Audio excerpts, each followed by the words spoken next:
Another strange discrepancy has been found in this man's statements. Now, this is Admiral O'Coin. This is from the press conference the day after this happened with the Fitz.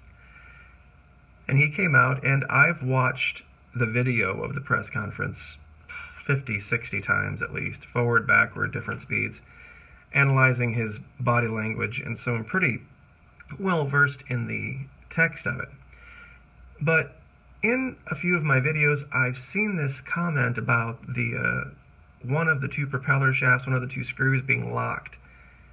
And, you know, I didn't think much of it at the time because there's a lot of stuff floating around out there, and I thought it might have been just something that got misreported, but I decided to do due diligence and look into it, and lo and behold, it's here. The Navy put out his remarks prior to the press conference for public consumption. And most of this is right on with what he says, but the entire paragraph down here where it says, the crew navigated the ship into one of the busiest ports in the world with a magnetic compass and backup navigation equipment. One of two shafts were locked. He never says that. Go back and listen to the video. He doesn't say a word about that. He completely skips this entire paragraph.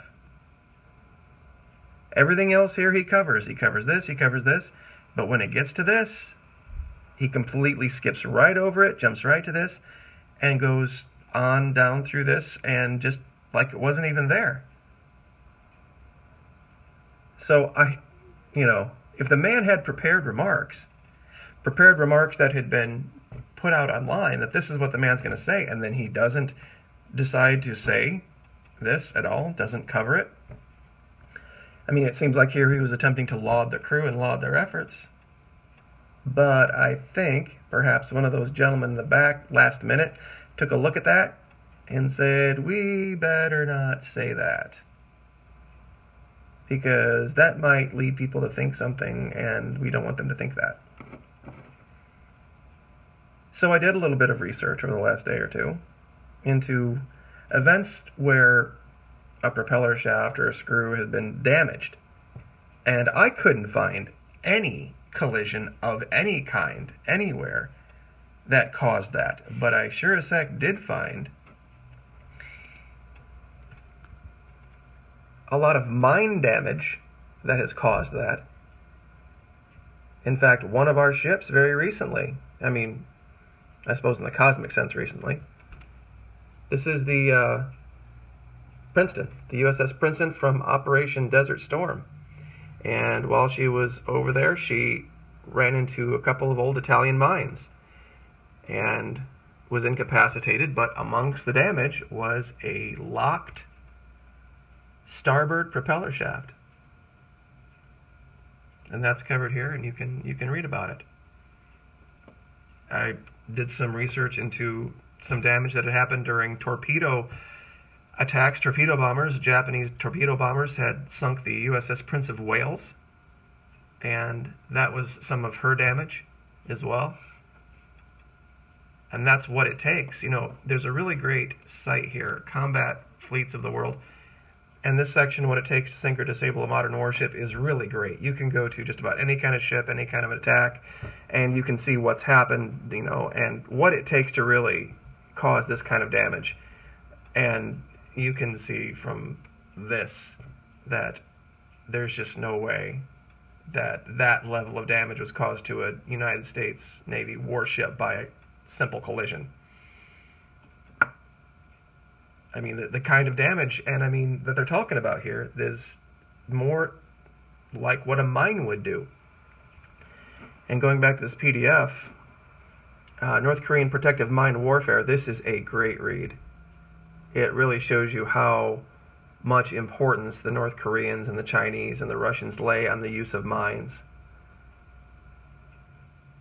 And how this ship, you know, and they have these mines that sit on the bottom of the ocean, and they are only activated by the magnetic signature of the ship above it.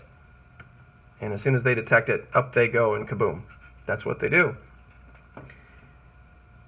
So I am wondering very seriously if this was something, a joint Russian-Chinese deal, that they knew the kind of threat this laser-based system aboard the Fitz faced, either they were facing, I should say, from the Fitz, and they hatched this plan. You know, another thing real quick I want to cover. When you look at this, and you look at this patch, if the Fitz had been moving, I don't care what angle they were moving, this patch wouldn't be up and down vertical like this, it would be horizontal like this. Because there would have been the initial impact and the puncture, and the ship would have just moved across it, and it would have torn a hole this way, not this way. So the story of the Fitz suddenly steaming onto the course of this other ship and this collision being the cause of all of this damage down here, this is, especially this far down near the keel, they hit a mine.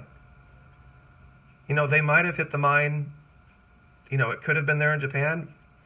I've always wondered what they were doing so close to Japan. I mean really, really close. Right up in here is where they would have been, because this is where it happened. And the cargo ship was supposedly doing this number, and it was somewhere in between here and the center of this channel and the mainland Japan. What it would have been doing up there, I have no idea. I mean, I've speculated in one video about maybe they were doing some spying on a company that was doing satellite research. I mean, but that's just speculation. And, you know, and I would love to hear any other ideas about what the Fitzgerald would have been doing within 10 nautical miles of the coast of Japan, given what her mission is, unless it was exactly what we thought it was. They were sitting there at anchor, way up close. And another thing that I noticed, and maybe someone else can help me out with this location that they're giving for the Fitzgerald collision, generally speaking, it's only based on the track of the Fitzgerald, and what we've shown here is that that is very suspect that this is actually the track of a cargo ship, given the high-speed turns and the strange way this ship behaved in the area. There is this little teeny-weeny island right here that would be anchor depth for the Fitz. And I'm wondering if this is all just off. If this has all just been put out for our consumption. Because I really even thought it was strange that the Admiral had that level of prepared remarks about the event, given the small amount of time that it transpired. And at that time, they went to press and went to a press conference with a time of an event that wasn't even consistent with what the Japanese investigation said it was. So they didn't really have reliable information. That's rule one. Unless you can verify independently the information you're putting out, you don't go do a press conference. And there was no need to do one that soon anyway.